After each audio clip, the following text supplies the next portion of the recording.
ng pag-asa. Nagkakamali ka, merong pansyansa.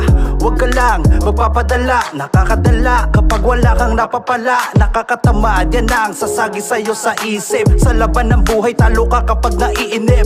Magsumika pag umasa sa himala. Di habang buhay, ikaw ay lagi nakatingala. Basta merong pagpupuro, sige gawin libangan ng matuto. Huwag matakot na magkamali. Dahil bago magtagumpay, kailangan magsimula muna sa wala. Pagkatiwala, ang sarili. Huwag mong pagdudahan, harapin ang kasalukuyan na may mapatunayan ka sa mundo. Dahil isinilang ka na may kabuluhan. Huwag gayaan,